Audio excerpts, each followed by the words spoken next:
tasa del Banco Central, el dólar sube. 592 comprador y 592,3 vendedor. ¿Por dónde partimos? Partamos por acá. Perfecto. Ya empezamos a insinuar un poquito de qué es lo que estaba pasando. Y bueno, el Banco Central no quiso sorprender a nadie. En el IPOM había mantenido el sesgo expansivo de la política y por lo tanto dándole una probabilidad alta que siguiera bajando la tasa. El mercado estaba esperando a que bajara la tasa y a pesar de que la inflación de agosto fue mayor a lo que se estaba anticipando, de todas maneras ayer decidió llevar la tasa a 3.25, su nivel más bajo desde comienzos del 2011, y que efectivamente, como tú anticipaste, cambió un poquito el tono de lo que viene hacia adelante. O sea, ya no dice con fuerza que el proceso de baja de tasas va a continuar, sino que va a ser algo que va a evaluar en su propio mérito en los próximos meses. Sin embargo, el mercado sigue anticipando que hay una baja más. O sea que la lectura que habría que darle al mensaje del Banco Central es que queda todavía una baja por realizarse.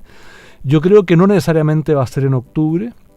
Yo coincido, o sea, sin estar de acuerdo con la decisión del Banco Central, coincido en que probablemente... ¿Va a ser un stop en octubre? Que podría ser una parada, sobre todo si la inflación de septiembre es alta, cosa que parece bastante probable. Por lo menos el mercado está esperando entre 0,5 y 0,7. Ahora, por otro lado, el IMASEC de agosto va a ser horrible, así que... ¿Cuánto es tu pronóstico? ¿Más o menos 1 o tú tienes más abajo todavía? No, 0,3. 0,3. Sí. O sea, cuando hicieron esa encuesta que leí durante el fin de semana, los analistas que decían que si en julio había topado fondo la economía chilena, tú fuiste de los que respondiste no. Yo fui de las excepciones. Sí, porque la verdad que la mayoría dijo que sí. Sí. Pero, ¿y tú también en la proyección de crecimiento? Recibo apuestas. Y tú hiciste la proyección más baja de crecimiento para este año, Alejandro. Tú dijiste que íbamos a crecer un 1,8%. Así es. Y para el próximo año también dentro del 2 y tanto. 2,7. Pero con sesgo a la baja en ambos casos. O sea, fuiste uno de los más coñetes con la economía chilena. Bueno, es lo que hay, pues. Sí, es lo que hay. ¿Qué quieres que te diga? ¿Y eres coñete con el precio del dólar? No, pues gracias al Banco Central yo creo que vamos a terminar 600, ¿no? Tal vez más cerca de 600 este año y tal vez 610, 620 el próximo, pero bueno. ¿Y cómo incide eso en el IPC? Bueno, yo creo que es las bencinas suben y suben como espuma. La principal causa de la inflación que tenemos es la devaluación del peso. O sea, eso está fuera de discusión y por lo tanto no hay que ser muy acucioso para encontrar una explicación, y yo creo que todavía no hemos visto todo el traspaso de la devaluación más reciente, que cuando el tipo de cambio salta de más o menos los 555 a los 590, ahora estamos un poco más arriba, pero en torno a los 590 el promedio de las últimas semanas, yo creo que esos 40 pesos, 45 pesos están todavía pendientes, y por lo tanto que más bien debiéramos tener inflaciones relativamente altas en lo que resta del año, comienzos del próximo, y evidentemente si la devaluación continúa durante el 2015, con mayor razón vamos a seguir teniendo lecturas de inflación relativamente altas. Lo otro que está pendiente es la parte del aumento de impuestos a los cigarrillos y a los licores. Que exactamente, que empezarían si ya sale, bueno, ya está aprobada, sí, pero falta que se promulgue. Una vez promulgada, es decir, cuando ya aparece en el diario oficial, claro, ya justo en esa fecha, al mes siguiente, es decir, a lo mejor en octubre, comenzaría esta alza de los cigarrillos, de las bebidas alcohólicas, los vinos, sí, etcétera. Bueno, eso en parte ya está... Ya se han ajustado esos precios, ¿eh? Como las alzas son fuertes, entonces los cigarrillos han subido bastante en los últimos meses, en general los alcoholes han subido bastante también, así que, pero queda algo todavía pendiente, así que eso va a sumar un poquito a la inflación de aquí a fin de año. ¿Cuál es tu proyección de inflación para septiembre? Misterio. No. Perdón, pero es agosto primero, ¿no? No, ya subimos agosto ya fue, que me confundo con el IMASEC, porque el IMASEC, sí, va un mes atrás. Sí. No, yo creo que va a ser probablemente 0,5, 0,6. Ya. Pero es un poco lo esperado para este mes. Sí. Pero una de esas tenemos una sorpresa, pero yo creo que debería andar por ahí. Bueno, con respecto al mercado local, esta semana se terminó, ¿no es cierto?, todo lo que es el capítulo de la reforma tributaria, por lo menos en lo que significa a legislación, porque ahora viene todo un capítulo de readecuación de las distintas instancias, del Servicio de Impuestos Internos, de aduanas, empiezan obviamente que van a tener que las universidades adecuar, ¿no es cierto?, a hacer diplomados o cosas para sus estudiantes, los contadores, asesoría, o sea, comienza toda una readecuación, si el cambio más importante en 30 años, y la verdad que el cambio que se hizo es un cambio de un sistema más o menos complejo a uno muchísimo más complejo. Y fíjate que para eso el Ministerio de Hacienda tendrá asesoría del BID para la implementación de la reforma tributaria. Expertos del BID estarán unos meses en nuestro país para ayudar en todo lo que significa la adecuación de la reforma, las circulares, porque es una cosa decirlo, una cosa es la palabra hablada, pero otra cosa es la letra, ponerlo en normas. Claro, cómo se aplica exactamente cada cambio en las normas es un tema, y ahí, Impuesto Interno el que tiene gran margen de maniobra para definir cómo interpreta, porque en la práctica hay una interpretación, llevar a la práctica lo que se aprobó requiere una cierta interpretación, y puede haber interpretaciones distintas, y por lo tanto puede haber sorpresas todavía. Ahora, a mí me llama la atención esto del BID, no entiendo por qué es necesario que vengan expertos de afuera a hacer esta ayuda para implementar la reforma, pero bueno, es lo que se está haciendo. Bueno, obviamente que dice que, te estoy leyendo textual lo que dijo el subsecretario de la cartera, Alejandro Mico. Dije, siempre es bueno cuando uno está en una institución tener alguien que mire desde afuera, cuando uno no ve todo el bosque, sino que empieza a ver unos árboles. El caso será igual como se hizo la reforma previsional, cuando también se pidió ayuda al BID para su implementación. Esa es la perspectiva que tiene el gobierno. Pero una reforma como la nuestra no lo tiene ningún país. Con dos sistemas distintos. Claro. Sí. Y además tenemos esta gradualidad que es algo que está muy bien, ¿no es cierto?, que se aplica en 4 años y no de inmediato, lo que da tiempo para hacer correcciones, para que los agentes se vayan habituando y ajustando a las nuevas normas. Eso está bien. Pero con esto se acabó la incertidumbre respecto de la norma, o casi, porque como digo, las circulares pueden ser sorprendentes de repente, pero no se acabó la incertidumbre respecto de los efectos de la reforma tributaria. Y de los efectos también de otras reformas que yo leí en alguna columna que hablaste sobre eso, y hablaste sobre los efectos que tienen otras reformas, como es la reforma laboral, también la reforma constitucional, que eso genera un ruido anexo. Si bien ya tenemos una certidumbre en un aspecto de la reforma tributaria, sí, no tenemos la certidumbre en la implementación, pero sí faltan otras reformas que están a puertas. Así es. ¿Por dónde seguimos? Bueno, porque yo creo que ya estamos todos los flancos de la economía local. La verdad que la semana no tuvo grandes cifras, salvo, ¿no es cierto?, esta decisión del Banco Central de rebajar la tasa de política monetaria. Para la próxima... ¿Cuándo tenemos inflación? No, no, falta. No, si la próxima semana además es perdida. Es perdida, ¿no es exactamente.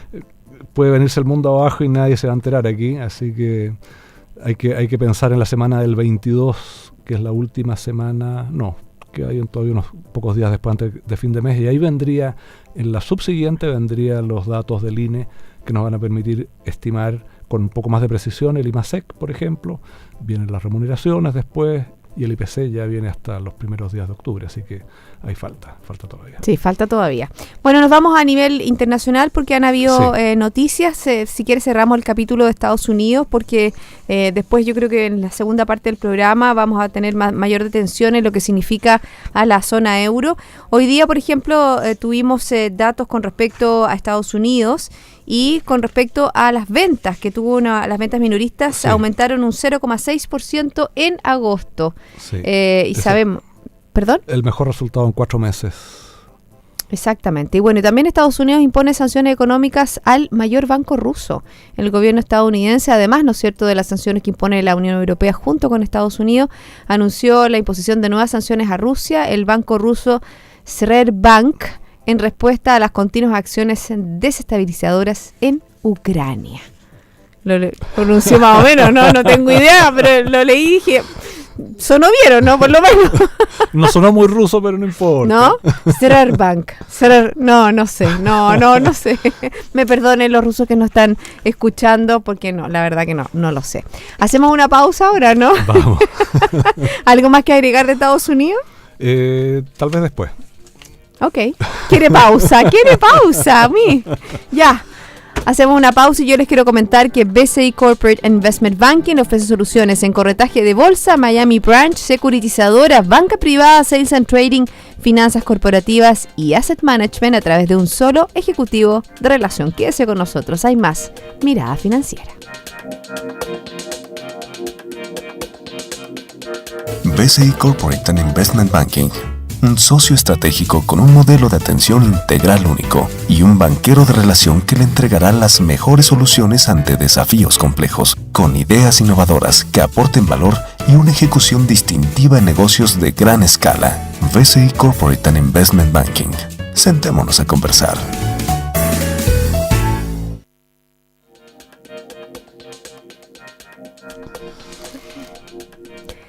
Seguimos aquí en Mirada Financiera conversando con Alejandro Fernández, gerente de estudios de Gémenes Consultores. Ya fuimos un poquito a Estados Unidos, pero tú querías cerrar algo a Estados Unidos y no para irnos a Europa. Sí, quiero dar un par de comentarios adicionales. Bueno, repetir simplemente que el próximo miércoles tenemos reunión de la Reserva Federal. Ahí probablemente no haya ninguna novedad, pero siempre se escucha con atención lo que ellos tengan que decir. Pero aparte de eso tenemos datos también en la próxima semana, producción industrial, y algunos datos ya en los días de feriado nuestro, así que aquí no se van a saber hasta el lunes siguiente, hasta el 22, pero hay confianza de los consumidores, hay una serie de datos que salen el 18 y el 19. Y además ya están empezando a salir con alguna base más sólida las primeras proyecciones, primeras estimaciones para el crecimiento del tercer trimestre en Estados Unidos. Y las cifras que se están mencionando hablan de un crecimiento más o menos del orden del 3,1% anualizado, que es un buen resultado después del 4,2%, que hay algunos que estiman que puede ser incluso revisado al alza nuevamente. Hasta 4,5%, incluso un poco más. ¿Pero hasta cuándo revisan en Estados Unidos, Alejandro? Porque la verdad que uno de repente da una cifra y ya se equivocó, porque la cifra la revisaron. Claro, lo que pasa es que ellos privilegian la oportunidad, o sea, entregar las cifras rápido. Entonces, en el caso del PIB, a los 30 días de que se cierra el trimestre dan una primera estimación, a los 60 días dan la segunda y a los 90 días dan la definitiva, para tener ya los... Pero ya casi, ya está en el otro trimestre ya. Bueno, claro, pero con la ventaja de que tuviste por lo menos una estimación casi inmediatamente, a los 30 días de que terminó el trimestre, pero obviamente es una estimación incompleta, con datos parciales, y por eso la van revisando a veces bastante significativamente. Siempre hago ese pataleo. Cada vez que decimos las cifras revisadas, yo pataleo. Sí. Y yo te explico lo mismo, en el caso seguimos con la misma cosa todo el tiempo. Ah, bueno, ya. Sí. ¿Qué le vamos a hacer? Cuando uno se pone viejito, se pone mañosa, ¿o no? No sé, yo no sé. Nos vamos a Europa mejor. Nos vamos a Europa porque tuvimos producción industrial que muestra una ligera aceleración de crecimiento en la eurozona a comienzos de este tercer trimestre y se expande un 1% durante julio y supera levemente las expectativas. Bueno, obviamente que esto entrega una visión más positiva, ¿no es cierto?, de lo que puede ser este tercer trimestre de 2014. También tuvimos empleo en la eurozona que se incrementó en un 0,4% durante julio, mientras que esto fue la eurozona, mientras que en el conjunto de la Unión Europea este aumento fue de un 0,6%. Pero tenemos las sanciones que van de Rusia, la respuesta que ya dio a conocer Putin con respecto a lo que podría pasar, que lo que dijo, traducción un poco de sus palabras, que este boomerang, ¿no es cierto?, que le entregaron, ¿te has jugado esa cosa cuando tú tiras algo y se te devuelve? ¿Cómo se llama ese juego? No me acuerdo, pero en el fondo eso, ellos tiran las sanciones y Rusia obviamente que replica. Uh-huh. Sí, bueno, los datos que tú mencionaste son mejores a lo que se esperaba. Son los primeros datos buenos en varios meses en realidad, porque los anteriores habían sido bastante malos. Puede que esto levante un poquito el ánimo. Los datos del segundo trimestre en general fueron bastante deficientes. Y las medidas de política monetaria que se anunciaron, hay que ver si van a funcionar o no. Yo creo que Mario Draghi tiene toda la razón cuando dice, mire, esto de la política monetaria puede ayudar, está bien, pero si no hay reformas estructurales, Europa va a seguir dando botes ahí en el suelo. Entonces, si a esto le agregamos el efecto que genera las sanciones, y más que las sanciones tal vez porque las sanciones en sí no son tan significativas en términos económicos, pero es la incertidumbre, es el deterioro de expectativas que causa este riesgo, que hoy día parece muy bajo, pero que existe de un conflicto que pueda escalar de una manera inesperada y que nadie quiere hoy día. Bueno, tenemos noticias con respecto a Draghi. Está reunido con los agentes económicos de la zona euro, y qué es lo que dijo en Milán el presidente del Banco Central Europeo. Anticipó que el programa de compra de activos que anunciará el organismo será grande, aunque destacó que solo las reformas estructurales, lo que dices tú, que emprendan los gobiernos podrán revivir la moribunda economía de la zona euro. Pero ya no está tan moribunda, este 1%, un poquitito, una luz de esperanza.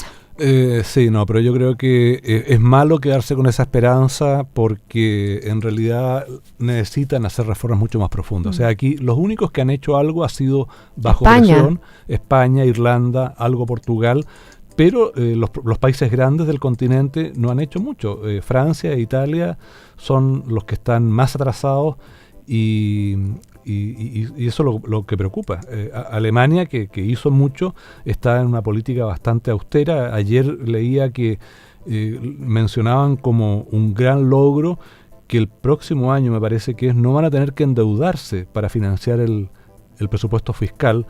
Lo que, claro, uno dice, está muy bueno eso que tengan superávit fiscal, pero por otro lado es una resta, es un quitarle demanda a la Unión Europea, y de parte de la economía más grande no necesariamente es una buena idea cuando el resto de los países están con dificultades serias para crecer. Entonces, y con deuda muy grande también. Hoy día tuvimos, por ejemplo, la deuda pública de España, que alcanza casi el 99% del PIB al final de junio y supera el billón de euros. Y con deflación, además, lo que hace que esa deuda crezca en términos reales. Así es que es complicado.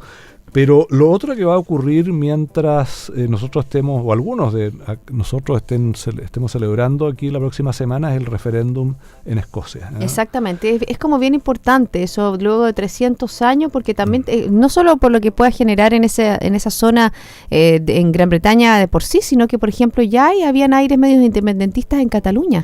Bueno, eso no es novedad. No es novedad, pero obviamente que un referéndum que salga positivo a la independencia, obviamente que generaría mayor ruido dentro de lo que son los afanes independentistas en otras zonas de Europa. Sí, ahora yo ahí quisiera destacar, al margen de lo que resulte, que lo vamos a comentar también, cuáles pueden ser las implicancias, pero yo quiero destacar la diferencia entre el tratamiento que tiene este afán independentista de Escocia versus el que tiene Cataluña en España. Y es que la idea de hacer un referéndum fue algo que se acordó en 5 minutos entre David Cameron, entre el gobierno del Reino Unido y el gobierno escocés, que ya tiene bastante independencia por lo demás en muchos temas, mientras que el que quieren hacer en noviembre en España, en Cataluña, es ilegal. O sea, es algo que no se puede hacer. Aquí probablemente no había un mecanismo establecido, en el Reino Unido me refiero, pero se acordó, si ustedes quieren, háganlo y decidan lo que les parezca mejor. Entonces, eso mismo a mí me lleva a pensar que esta idea de algunos escoceses de independizarse en realidad no tiene mucho sentido y es, yo diría, extraordinariamente frívola, porque yo creo que perjudica a todos, perjudica a Escocia, perjudica a Gran Bretaña. O sea, una cosa es que haya sentimientos especiales por razones históricas, por razones culturales, incluso, o de idioma, tienen sus propios lenguajes los escoceses, pero eso va a hacer que haya dos países, cada uno con una relevancia mucho menor a la que tiene hoy día en el mundo y en el concierto europeo. O sea, pierde el Reino Unido, pierden los escoceses. ¿Pierde poder político? Pierde poder político. Escocia además queda fuera de la Unión Europea, tiene que postular. ¿Pero seguiría usando la libra como moneda? Bueno, la libra obviamente que el único país que no tiene el euro es Gran Bretaña. No es el único, hay 11 países, hay 10 países, son 28 en la Unión Europea, hay 18 en la eurozona. Pero el Banco Central, el gobernador del Banco Central de Inglaterra ya dijo que ni se les ocurra soñar que van a poder seguir usando la libra. Eso requiere una serie de cosas, acuerdos que pueden ser desde el punto de vista práctico más restrictivos sobre la operación que tiene hoy día el gobierno escocés que el que podrían tener después, porque requiere un pacto fiscal, requiere una serie de cosas que hoy día no existen, curiosamente, en la eurozona. O sea, fue un poco un mensaje que iba dirigido a los escoceses y a los dirigentes de la eurozona también, que no es llegar y decir vamos a seguir usando la misma moneda y vamos a hacer la política fiscal que se nos ocurra. Porque una de las cosas que ha quedado en clara, sobre todo después de la crisis financiera, es que lo que faltó fue una convergencia fiscal importante, una centralización de decisiones fiscales y por lo tanto una pérdida de independencia mucho mayor para los países que son miembros de la eurozona. Y eso todavía están al debe, al debe, la unión fiscal, la unión bancaria. Exactamente, esas cosas no se ha avanzado lo suficiente, pero claramente incorporarse a la unión monetaria implica una renuncia a la soberanía de los países muy importante. Es algo que no se pensó bien cuando se armó la eurozona y es algo que tiene que pensar muy bien Escocia cuando decida el 18 de septiembre si se va a independizar o no, porque no puede tener lo bueno de pertenecer a Gran Bretaña, pero al mismo tiempo decir, bueno, nosotros somos un país diferente, que vamos a tomar nuestras propias decisiones al margen de lo que decía Gran Bretaña. Ese costo tienen que tomarlo en cuenta. Y lo otro que es importante es que es una economía muy pequeñita, que los bancos escoceses o los bancos que tienen su sede central en Escocia representan un porcentaje del PIB muy grande, o sea, representan más de una vez del PIB escocés y por lo tanto hay un riesgo sistémico ahí fundamental. Lo que le pasó a Irlanda es que tenía bancos gigantescos respecto al tamaño de la economía irlandesa y cuando vino la crisis y vino la garantía del gobierno para respaldar los depósitos de esos bancos, se metió en un forro del que recién está empezando a salir. Entonces, los bancos escoceses lo que han dicho es nos vamos a ir a instalar a Inglaterra si es que se aprueba la independencia. Por ahí leía además que parece que puede que el porcentaje de votantes que decida que Escocia se independiza de Gran Bretaña puede que sea muy bajo. Estamos hablando de 4 millones de personas. Más o menos. Ese es el total de la población de Escocia, pero los que votarían parece que sería un porcentaje ínfimo respecto a ese total. Entonces, yo creo que aquí se está... Bueno, eso también se le quita legitimidad un poco al referéndum, ¿no? Pero es vinculante, o sea, si es que votan el 10% y más de la mitad del 10% que vote dice que quieren ser independientes, eso se va a hacer. Entonces, yo diría que esa es una posición un tanto frívola.